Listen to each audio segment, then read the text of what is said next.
Sir. Welcome sir. Good morning. அனைவருக்கும் இனிய காலை வணக்கங்கள். எல்லாரும் எப்படி இருக்கீங்க?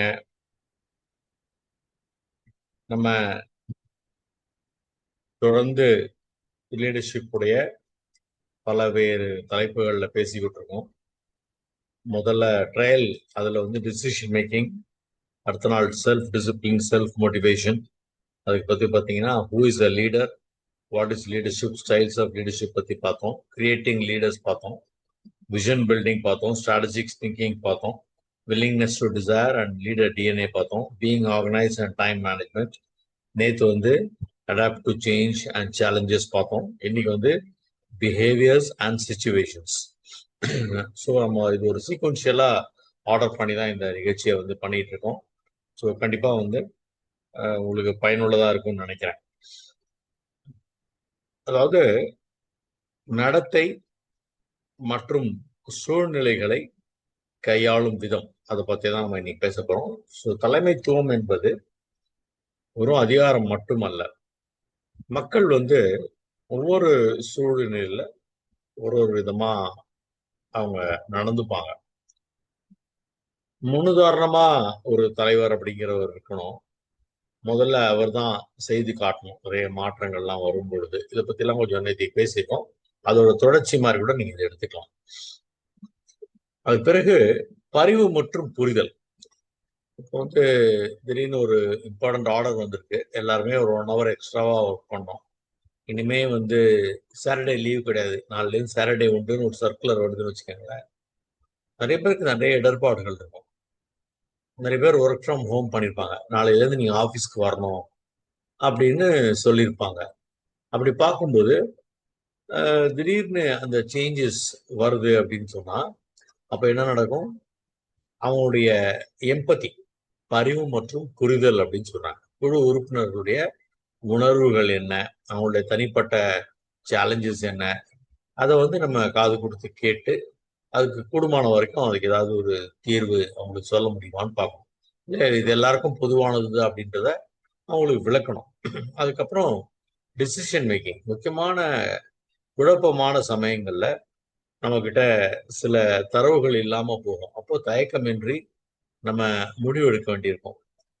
அப்புறம் வெற்றி கிடைத்த பிறகு குழுவிற்கு அதை பகிர்ந்தளித்து, தோல்வி கிடைத்தால் அந்த பொறுப்பை தன்மேல் ஏற்றுக்கொள்வது உண்மையான தலைமை பண்பு அப்படின்னு சொல்லுவாங்க.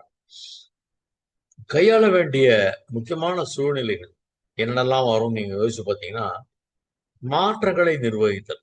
நிறைய ஆட்டோமேஷன், அதாவது லேட் 80s பார்த்தீங்கன்னா இனிமே நாங்கள் கம்ப்யூட்டரைசேஷன் பண்ண போறோம் அப்படின்னு சொன்னாங்க.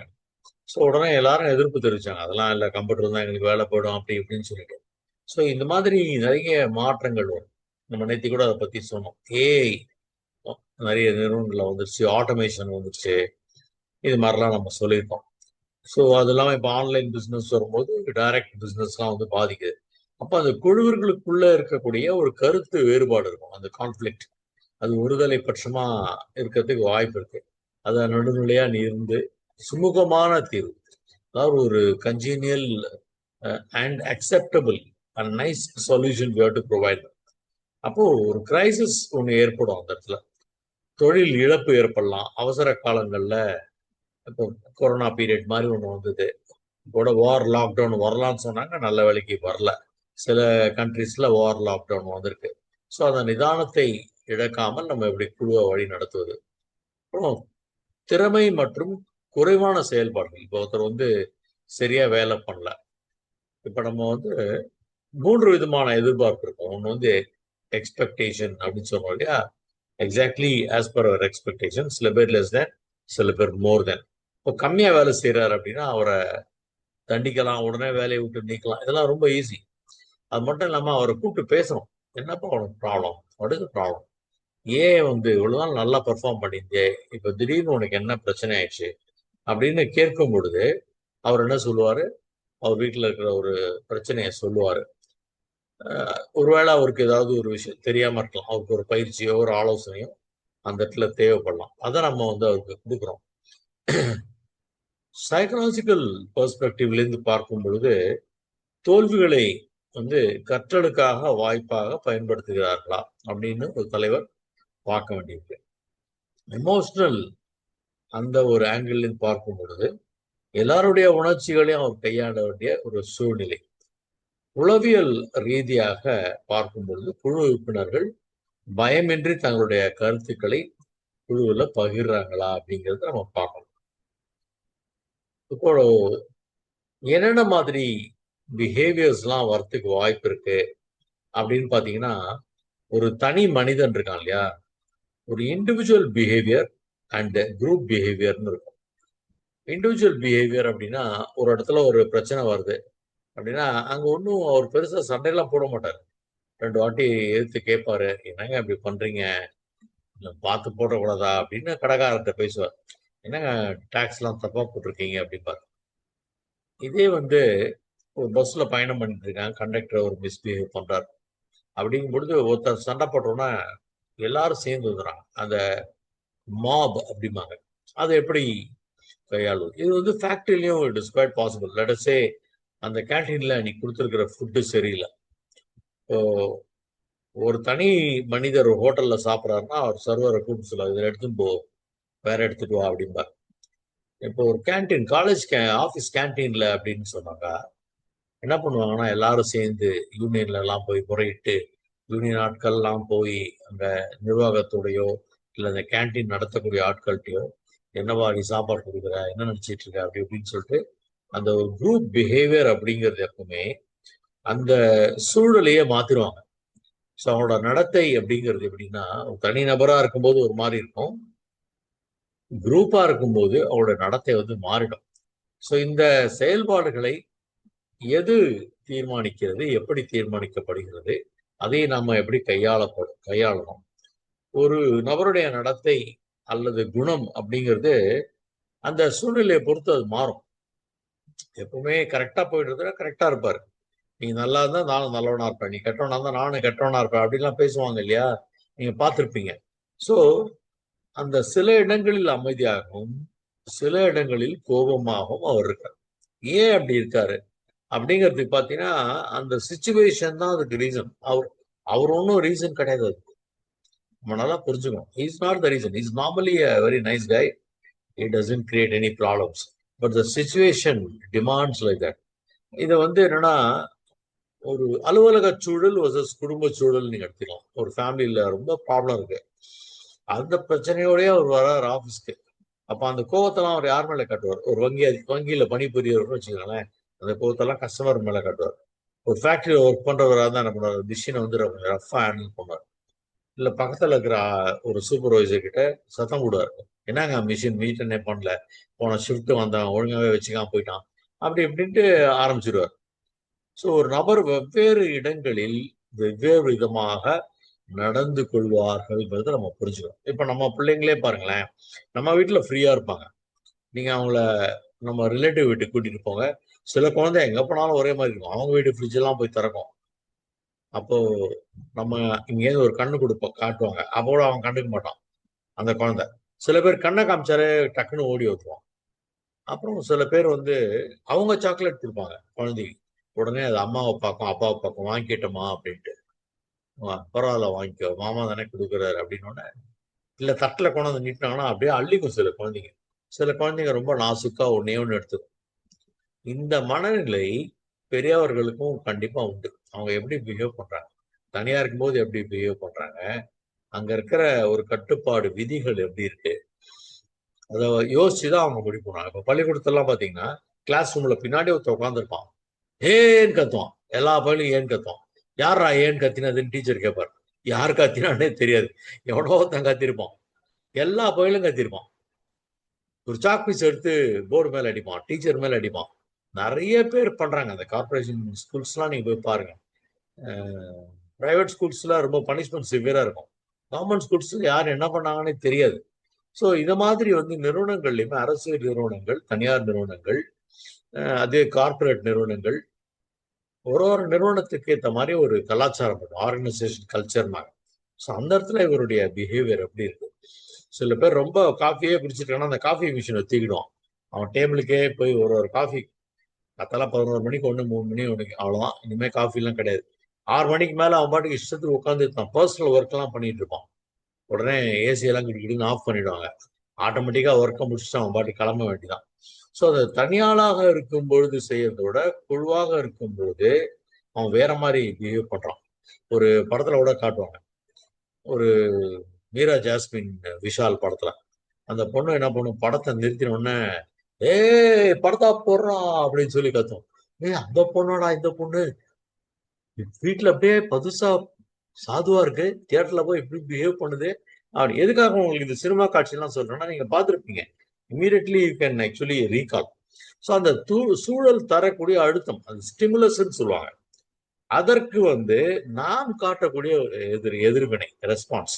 இந்த ரெஸ்பான்ஸ் பாசிட்டிவாகவும் இருக்கலாம், நெகட்டிவா இருக்கலாம். மோஸ்ட்லி நெகட்டிவ் ரெஸ்பான்ஸ் தான். இப்படி பிரச்சனை பண்ணக்கூடியவங்களுக்கு நம்ம ஒன்றும் பெரிய பாசிட்டிவ் ரெஸ்பான்ஸ் கொடுக்க முடியாது. பட் இண்டிவிஜுவலி பார்த்தீங்கன்னா ஃபைட் ஆர் ஃபிளைட் அப்படின்னு 2 ரெஸ்பான்ஸ் மனிதர்கள்ட்ட இருந்து எப்பவுமே இருக்கும்.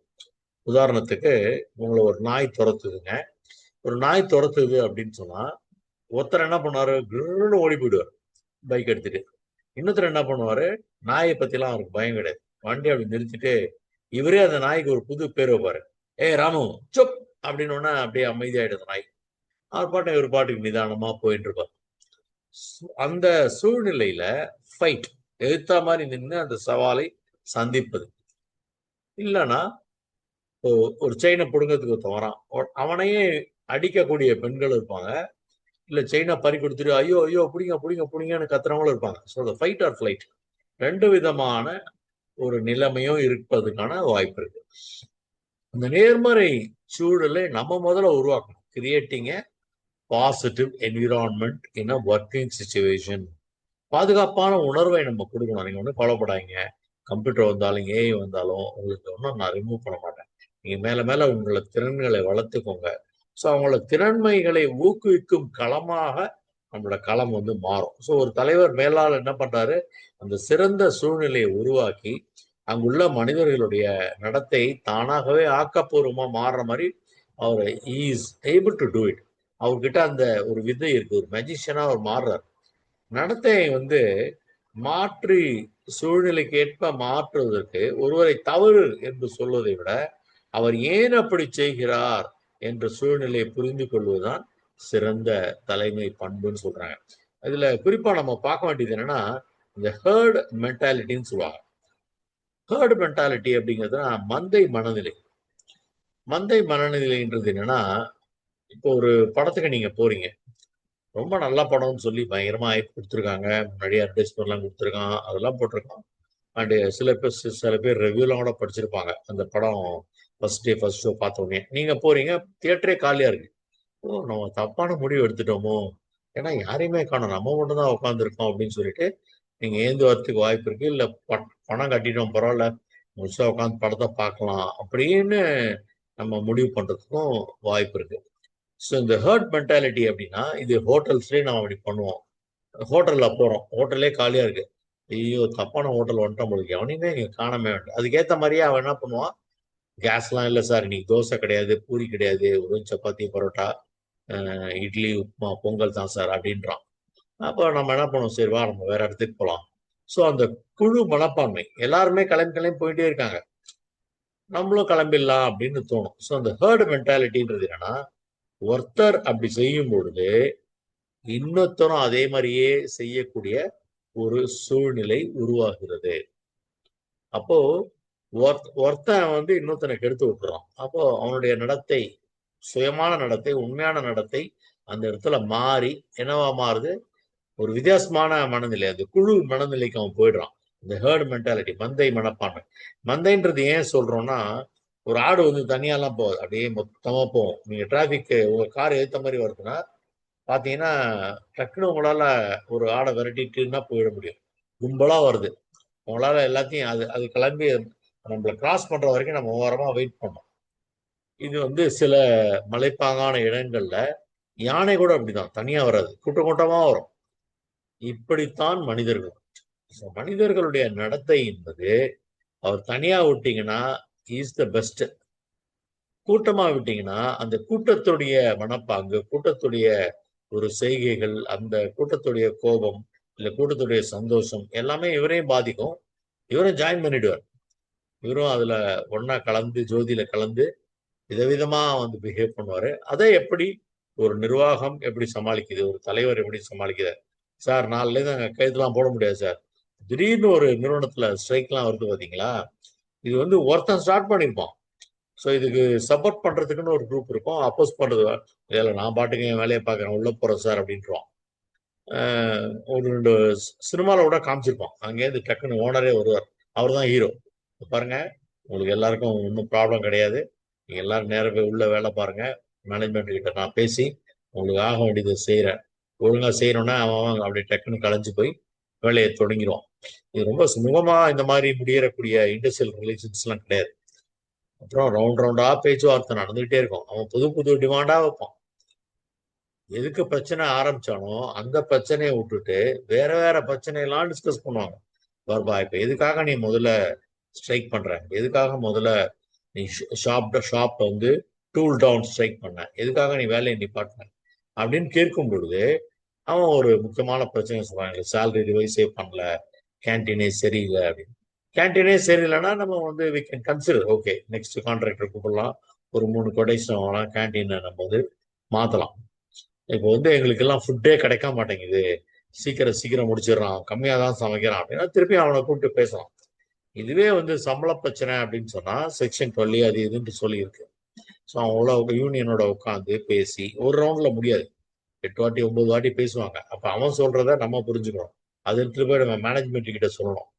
அப்ப டாப் மேனேஜ்மெண்ட் என்ன டிசைட் பண்ணுவாங்க? மறுபடியும் போய் பேசுங்க, இவ்வளவு எல்லாம் கொடுக்க முடியாதுங்க, ஏற்கனவே பிசினஸ் எல்லாம் டவுன் ஆயிருக்குன்னு சொல்லி அனுப்புவோம். மறுபடியும் அந்த ஜிஎம் என்ன பண்ணுவாரு? அந்த கூட்டத்தோட போய் பேசுவார். பேசி அப்போ இதுக்கான ஒரு எதிர்வினை இருக்கும். அந்த ஜிஎம் போகும்போது அவனை மிரட்டுவான், அவன் பின்னாடியே வண்டி எடுத்துட்டு போவான். இதெல்லாம் நான் அனுபவிச்சிருக்கேன். குரூப் ஜெனரல் மேனேஜரெல்லாம் வந்திருக்கேன். சேலரி லேட்டா வந்ததுன்னு சொன்னா நம்மளை கூப்பிட்டு மிரட்டுவான். ஒரு மரியாதையா சேலரி கொடுத்துரு, பாஸ் கிட்ட பேசு, வேலை மட்டும் கரெக்டா வாங்குற, டயத்துக்கு சேலரி வரலையான்னு கேட்பான். அப்ப நான் என்ன பண்ணுவேன்? என் பாஸை கூப்பிட்டு, சார் உங்களுக்கு ப்ரொடக்ஷன் வேணா ஒழுங்கா பணத்தை அமைச்சிருங்க, டிலே பண்ணாதீங்க அனாவசியமா, எங்க சம்பளத்தை வேணா அப்புறம் கொடுங்க, முதல்ல ஒர்க்கர் சம்பளத்தை கொடுங்க அப்படின்லாம் தைரியமா நான் பேசியிருக்கேன். ஸோ ஒரு தலைவர் என்ன பண்ணணும்னு சொன்னா அந்த குழு நடத்தையை நம்ம எப்படி கஞ்சேனியலா நம்ம சால்வ் பண்ணோம். இதேதான் வீட்லயும் ஒரு 5-6 பசங்க கிசன்ஸ் எல்லாம் விடுமுறைக்கு வராங்கன்னு வச்சுக்கோங்களேன், நம்ம பையன் அமைதியா இருப்பான் எப்பவுமே. ஒரு கூட்டம் சேர்ந்துருச்சு அப்படின்னா என்ன ஆகும்?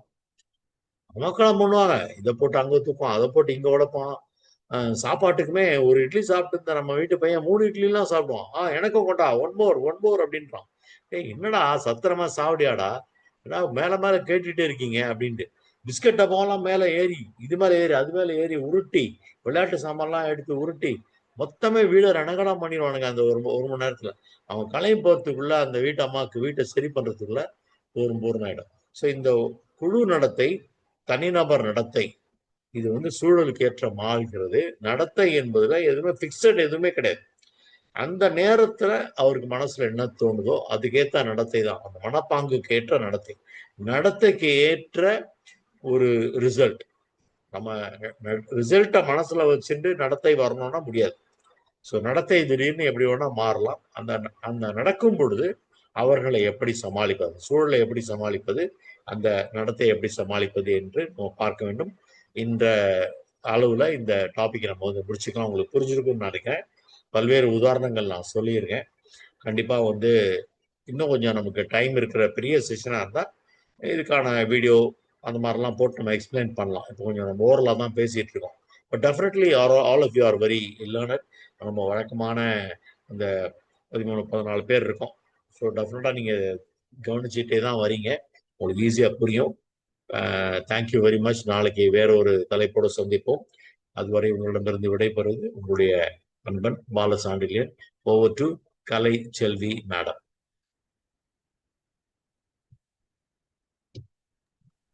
Thank you so much, sir.